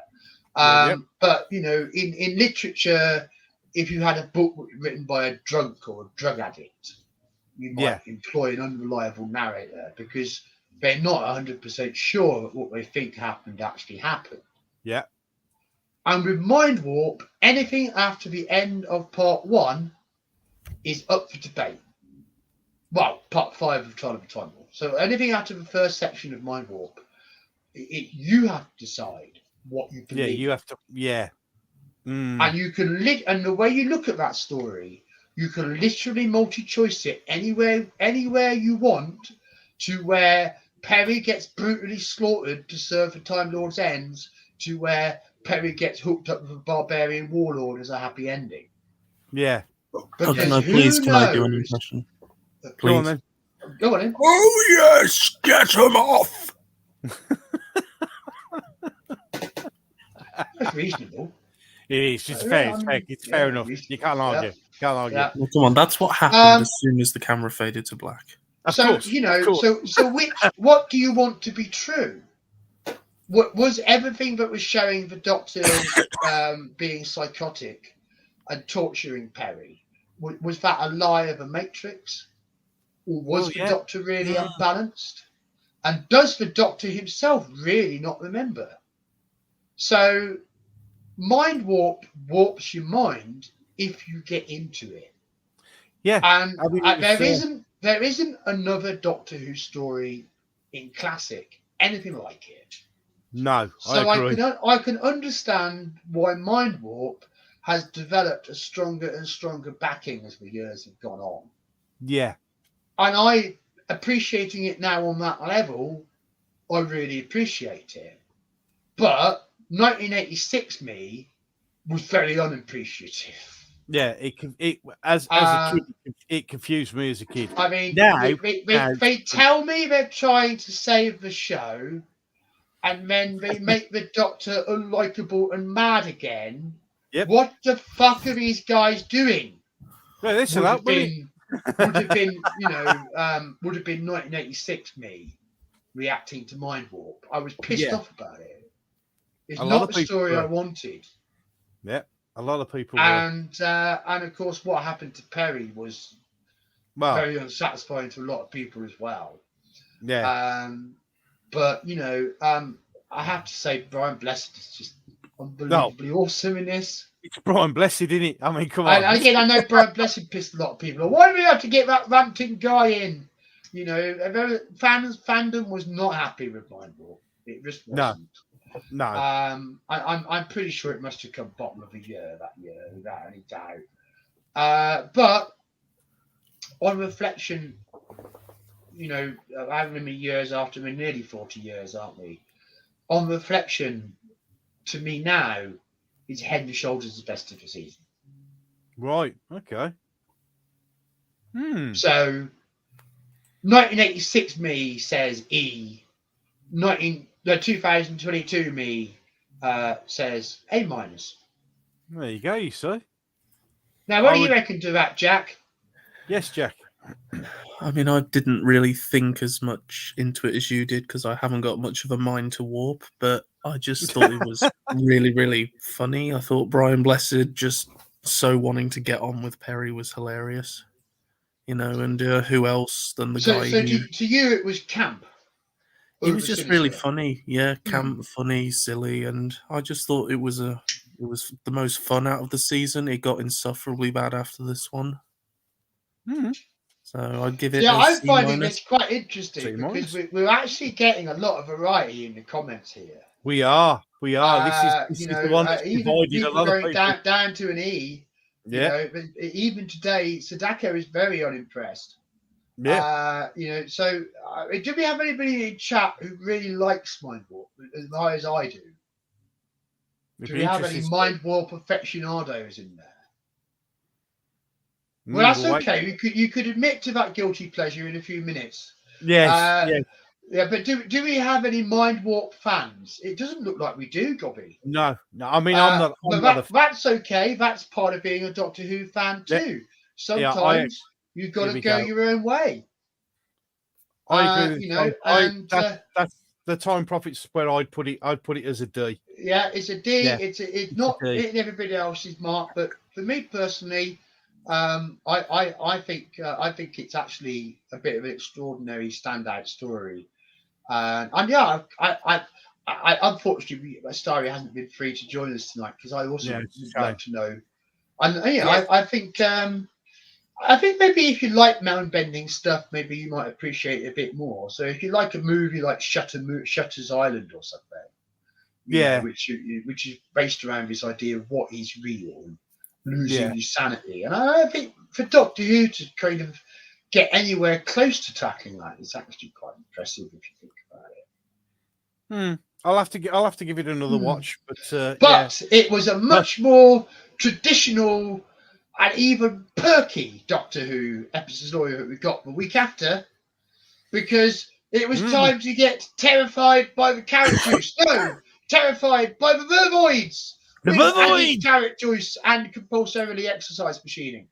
In a decision that did not go down well, and which probably is very unfair, but it did not go down well because she really is a fantastic, talented person.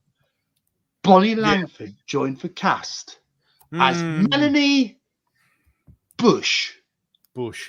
Yeah. Yeah.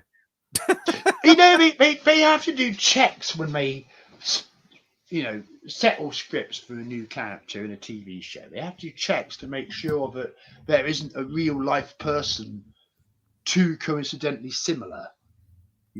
Maybe somebody with the same name living in the same area doing the same job. To make sure you don't have any coincidences like that. But obviously they found Kate, but they couldn't find a Mel. So she was okay to go through. But not as a computer programmer living in Pease Pottage, which apparently is a hamlet that JNT used to see on the train between Brighton and London. And you'd see a sign for Pease Pottage, so that's why Mel came from Pease Pottage. Of course. Look, I just don't think this is the best way for anyone to join the cast. No. Sudden surprise companion. Doesn't actually have an introduction story, which means that we don't actually get to see why they react to the Doctor and why they would want to go with him. Yeah. Which exactly. I think is a key part of relating to the character. Yeah.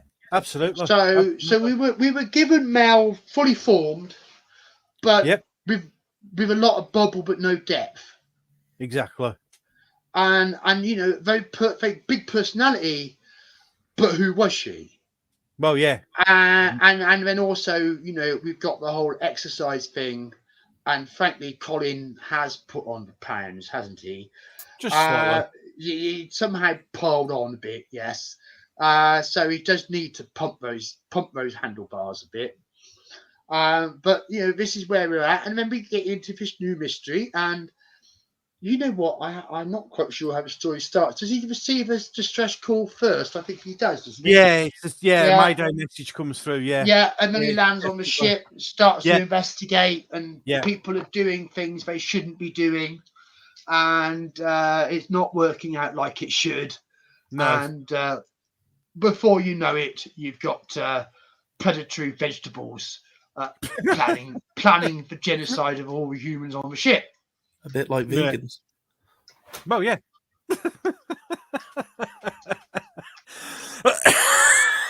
Excuse me. Oh dear, mate. Oh. Pip and Jane Baker are great writers. Yeah. But they weren't as free in their writing on Vervoids as they were on Mark of Varani. And that would apply even more so before we get to the end of this season, where Pip and Jane have to step in to stop a veritable disaster. Yeah. But as far as it goes, JNT told them to make a whodunit and to set it on a space liner. And they did a brilliant job of doing that. And whether you find it a bit hammy, which I think is a bit hammy, but I think that's acting over script. And the classic overlit scenes as well. And then on top of that, but the Vervoids themselves are so creative and they work so well. I think they were by far the most successful villain of the season. Easily equal to any new villain we'd seen in several years, since perhaps the Marshmen in Full Circle. And it makes the story itself something of a triumph. And as Time Prophet mentioned, Honor Blackman, yes. I mean, of course, she had her James Bond connections, didn't she? And, I mean, it was a fun romp, which came to a reasonable end. And, it was a very enjoyable story. How do you feel about Terror of the Vervoids, Jack? Well, everyone seems to kind of paint it as the highlight of the season. So going into it, I kind of expected it to be more, but actually, I just thought it was quite bad. I thought the best part about it were the Vervoids themselves. I thought costume-wise, they did a good job. But I don't know. It was a good concept. It was a good, strong Yeah, concept. it was a good concept, but it was nothing I hadn't seen before, and it just sadly didn't wow me. But everyone was really painting it as this is the standout one, and I was just like, I can't think why. It's not that great at all. It's probably Well, I one mean, of the I weakest. think I would agree. I mean, I think it's a competent story. I think I'd go for something like a C. I'd go for an but E. I mean, very much a middle of a line. You think it was so bad it was an E? Yeah. Fair enough. But you think Time Lash was better than people think? Yeah. So, like I say, I'm an individual. It's a wonderful thing about the quirk of our individual opinions, isn't it? But I mean, I would certainly agree it's not the standout story of the season for me. I've already put my cards on the table there. That's actually Mind Warp. But I would say it's my second favourite.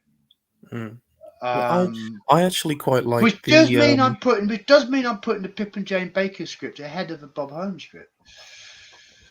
Maybe I'm not so happy about that. It will actually have to be third favourite. Is this the story that infamous Chris Chibnall interview comes from, where he's criticising it? What about It's running around, down it's around this time. I would think it was some sort of show that was criticised. It was reviewing Doctor Who since he'd come back. So I think it probably was. Yeah, he's talking about bog standard running along corridors. Listen, Chibnall, regardless of how badly I think of this story, it's better than anything you've done. So Boom. Get in the bin. Well, at least the Vervoids have got an understandable motivation. Yep. Yeah, unlike everything in his era. Yeah. We're just chewing the fat on Vervoids, Gobby. I mean, we're kind of settling around a C. Yeah, I give it a Jack's Jack isn't settling around a C. Sorry, I'm misrepresenting him here. Jack says it's an E. Okay, fair enough.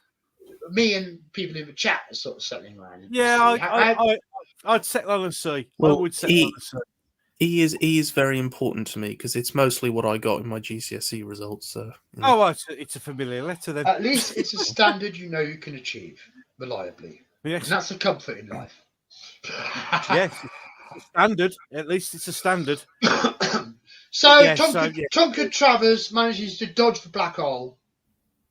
Yeah. And the crew and passengers of the Hyperion 3, such as they are saved.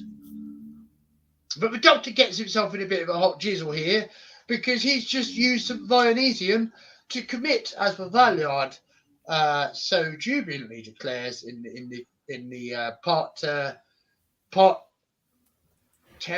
cliffhanger. Now the charge is one of genocide. Yes, genocide. So the stakes are really building up. We'll be going into the 2-part finale to finish off the trial of the Time Lord. And at this point, the story falls flat on its face. Yeah, dear me. Oh dear. Let me explain. Well, we know why this happened because poor Robert Holmes died. And then Eric Sherwood, being the absolute beep that he is, just had a fallout with JNT and basically killed this story. Well, there you go. I know, right? A young fan actually knows this stuff. Oh, no. We're not surprised. A fan is a fan. The age is irrelevant. A fan is a fan. It's not the full picture because JNT wanted to change Bob Holmes' scripts. Eric wouldn't do that. Right. Partly because, as usual, he felt that JNT was being interfering twat. And we know this because very clear interviews that came out shortly afterwards. But, yes. I mean, it just rubbed Saywood up the wrong way, and he refused to do the rewrites. And then, because JNT refused to accept the scripts, and Saywood wouldn't do the rewrites, it reached an impasse, and Saywood promptly quit. But when Saywood quit, he took his rights to the work he had done on Part 14, making it impossible to use. Mm. So, with 3 days' notice, Pip and Jane Baker got called in to basically write Part 14 and match it to Part 13. They weren't allowed to be told anything of what had been planned. Right. Legally. There were lawyers in the room to make sure that they weren't. Right? What a mess. All they could be told is the characters and the sets. Yeah. What a mess. It's And amazing. They had 3 days. So it's actually amazing it come out the way it did, really, to be fair. Correct. Absolutely correct. Yeah. That's quite impressive. But it wasn't good. No, it wasn't. And the reason that Trial of the Time Lord fails to be a long story in the way that Dalek, Invasion of Earth, War Games, and Invasion are is because it doesn't feel cohesive from start to finish. No. But the writers of the various bits were writing in the dark. Yep. And it was never heading to a definite place from the start. Yeah. Too much of it was kind of left, Bob and Eric will sort it. And then life had other ideas. Sadly, yeah. And that's how you end up with the ultimate foe. Yeah. Mess. Most of Part 13 is Bob Holmes. Right. None of Part 14 is. Right. And this was the last time that Bob would write for the show. And it was a disappointing finale. It certainly was. And despite the imagination and creativity the production tried to bring in, it just didn't sell the Gallifrey story well. And it came over as hammy. Yeah. And overdone. And on the wrong edge of Doctor Who pantomime. Yeah. Shame, really. So it is a great shame, and I'm going to score the 2 parts differently. I'm going to score them separately because I think that's only reasonable. Okay. Part 13, C+. Right. The setup was all there, but would the payoff in Bob Holmes' version really have been any better? We don't actually know. Yeah, so we'll never know. We'll never know. Part 14, D-, A+ for effort. Yeah, okay, I see where you're coming from. They tried their best, but it just didn't work. Well, they did what they could in the very, very, very fuck you JNT time they were left with. Yeah. I don't think anyone could expect any writer to do better than that in 3 days. Yeah, 3 days is too much. Is too short. You don't even have time for a proper first draft. No. So, what it does, Time Prophet's asking you to say with scripts, it says it does, but it's not available. But I mean, there's some people have seen it to write material about it. I mean, really, if we do get a chance to talk to Ian again, we really must talk to him about the Saywood days because it would be interesting. There's obviously a lot that people would like to know about. Yeah, clearly. The drama behind the scenes. But the final episode, Part 40, yeah, I mean, we've already scored it, haven't we? It was a big letdown. Massive letdown, really. Yeah, it was a shame. I mean, overall, season 23 was short, but but not sweet enough. No. And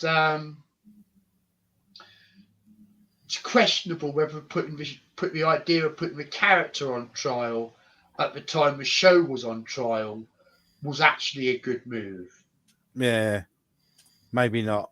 But at the end of it, and watching how the ratings have dipped off again as well, the BBC clearly were not going to have any more Doctor Who unless there were massive change, major changes. And also at this point in time, the one thing JNT was convinced about, as the credits rolled on the Trial of the Time Lord, was that he'd never have to make Doctor Who again.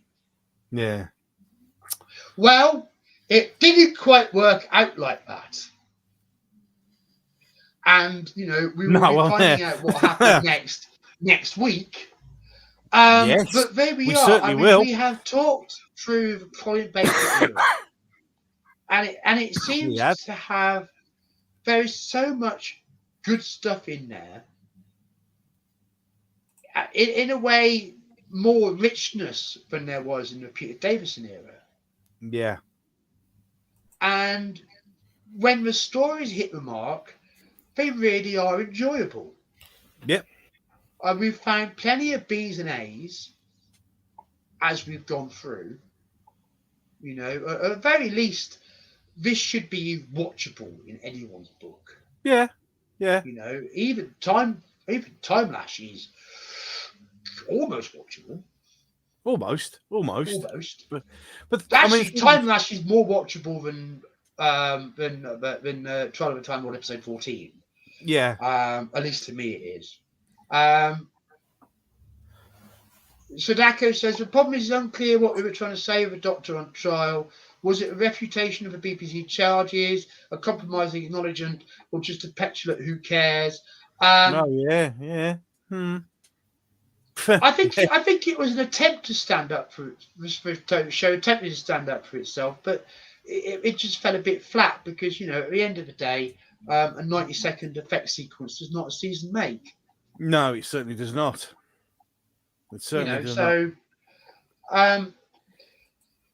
Season 22 is what I consider the last truly great season of New Who.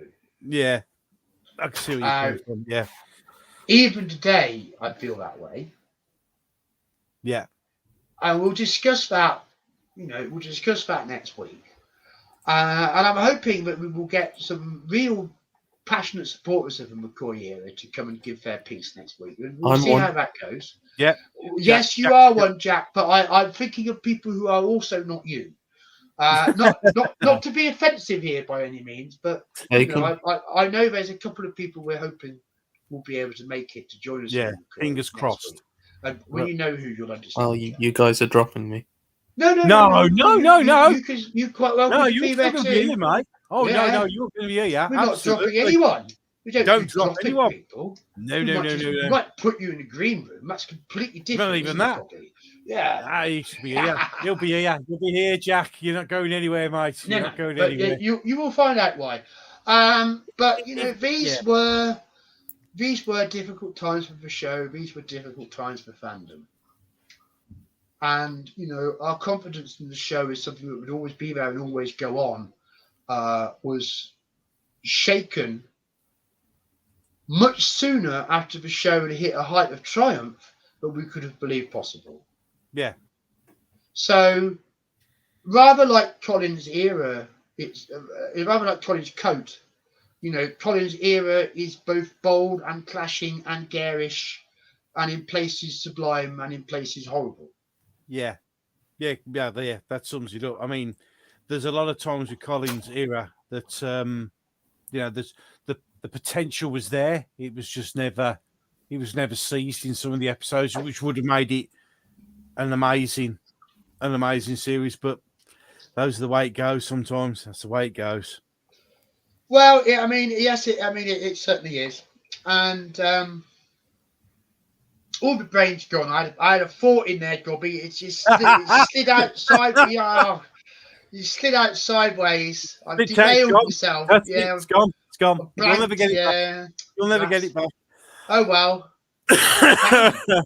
Yeah, well, doesn't matter. But yes. He's right. It's back.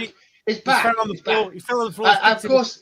I stuck it back in. I mean, it got a bit of dust on it, but I blew the worst off. A lot of people say that Colin's Doctor was later redeemed by Big Finish. Yeah. I'm not speaking to that whatsoever. Well, I haven't consumed the content. And to me, Colin Baker is redeemed by his performance on screen.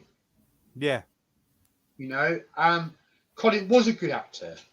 And he did care passionately about having the part. He cared passionately about trying to get the part right. Yeah. He was overruled and let down in a lot of ways. And, you know, how he felt about ultimately he was sacked. Well, yeah. You know, that was difficult. Yeah. And, you know, would colour why he wouldn't return to do another story to have a proper regeneration.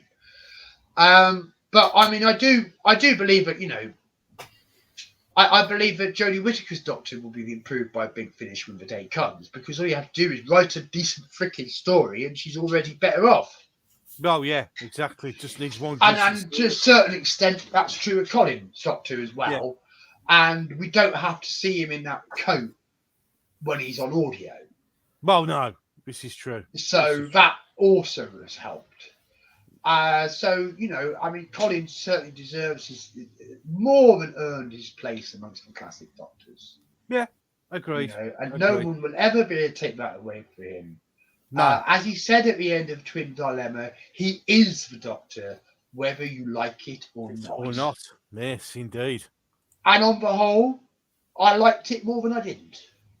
Well, I would say that. And I like it even more than that today. So more than happy to share the love for Colin Baker's era. And Matt says Revelation of Daleks, bona fide classic. There you go. Yeah, we're not going to argue with that. Comments about the other, I am not mentioning. Yes. And you know, but Colin's coat grew on the Time Prophet and all sorts. Yeah. Yeah. So you know, this has been another stop on our journey as Doctor Who fans. Absolutely. And you know, next week we're on express elevator towards the final end. Yes, indeed. Sadly, but we've covered it. We've done yet another Doctor. But I don't want you guys thinking our live streams are going to finish. Oh no! Oh, no, I mean, I don't want it made to sound like that, you know. No. The final end of Classic Who, but yes, we will be talking about New Who. Yes, we will. Yes, Jack. We will be moving on to New Who. Yes, we will. RTD Era 1. Yeah, RTD 1. And we've also got a whole bunch of other ideas. Oh, we've got loads of ideas pinging around in our head. So you're good for live streams for weeks to come. Yep. All things being equal, and hoping that this hormone treatment will do business for me as well. So on that, we're ready to say. Well, actually, no. I'll be. Any final words, Jack? On Colin here. I mean, I've done my summing up. Do you have a summing up to offer? Yeah. I mean, like I say, I think it's a very experimental era, not always for the right reasons. It's Colin Baker is a great actor. Perry's nice to look at. The monsters are really cool, for the most part, and it just feels like Doctor Who is a blockbuster, like season 22. You know, it's Doctor Who does very adult, but like you say, what happened with season 23 was, you know, just unfortunate. But overall, I'd give it a solid C. Yeah. C for the Colin Baker. I think that's more than fair. We've got a question from Matt Pounder. Will we cover the movie? Yeah, please. The answer is yes. Of course we will. But the answer is yes, but we've been thinking about a live stream. If we only do a live stream on the movie, it won't be that long a live stream. I mean, so ideally, we would want to do the movie and the Wilderness Years. But hands up, you know, I don't know the Wilderness Years as well as I would like to just chat about it informally. And I would ideally like us to have a guest with a bit more specialist knowledge. Anyone who knows about the Wilderness Years. So, you know, but would be able to talk in some some knowledge about Scream of the Schalke, and also the New Adventures range, the Missing Adventures range, and then the restarted BBC range, and the start of Big Finish Audios. Yeah. Everything that could lead us from 1996 to 2005. At the moment, we don't really have that. No. So instead, what we're going to do is we're going to cover the movie next week. Yeah. As Sylvester McCoy's last story. Yeah. And then if we feel that we're able to put on a decent informative stream about Wilderness Years, we'll come back to it. Yeah. So absolutely. after McCoy, we'll move on to Eccleston. That just to, because you've asked, that's how we've decided to do it. Because we have been considering it, but I just don't want to give you guys half a stream. And I know, my knowledge of a TV show is strong, but my knowledge on the Wilderness Years is only half strong. Yeah, I don't I think mean, many. What happened was I got married. You see. Oh, you see, there you go. Yes. That was it. So for 1989, no problem. Buy all the New Adventures. Yeah, fill the bookshelves. Yeah, fill the VHS shelves. Yeah, go for it. Marriage. Yeah. Oh, Just ruins everything. Oh yes. Yeah, Yes, having a son and a stepchild, it gets a bit expensive. Priorities change. Husband of mine, times are hard. Do you have anything but perchance we could sell to rub two carvings of brass together? And there went a lot of stuff. Yes. Such is life. Marriage seems like a good idea, can be tricky to get out of. Not even my Target books collection survived being married. Oh dear. Oh boy. Oh dear. Oh boy. Oh wow. Yes. I should have put them in a safe somewhere. Should have. So for that reason, basically, I stopped consuming Doctor Who product after about 1994. My knowledge of that period didn't really pick up that much until the show came back in 2005. I think many people. I think it's possible. Even my subscription to Doctor Who magazine might have lapsed. There you go. Such is life. Even my Doctor Who magazine's got sold. Jesus. Oh, stop it, mate. Stop it. You're going to start giving yourself flashbacks again. I've got one solitary Target book left. It's a dog-eared copy of Earthshock.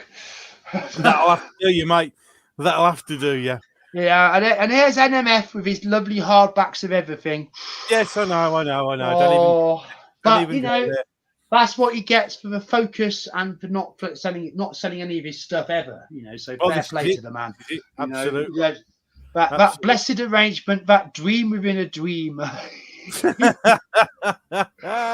So, but I hope that makes it clear to everybody why we're going to do what we're going to do. We're going to cover the movie as McCoy's last story next week, and if we can do something with the appropriate information behind it for the McGann Wilderness era, we will be doing that too.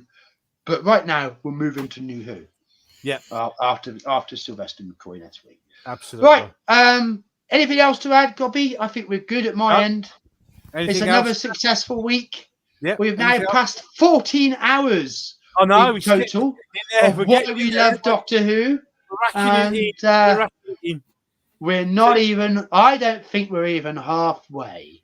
No. Let's keep it rolling. See you next week, everyone. Yes. Jack, you got anything to say before we go? Not really. Excellent. Well, there you go. Well chosen. Deeply significant comment. Not much. Everything's cool, people. Have a good weekend. See you next week. Everybody, see you next week. Bye-bye. Bye.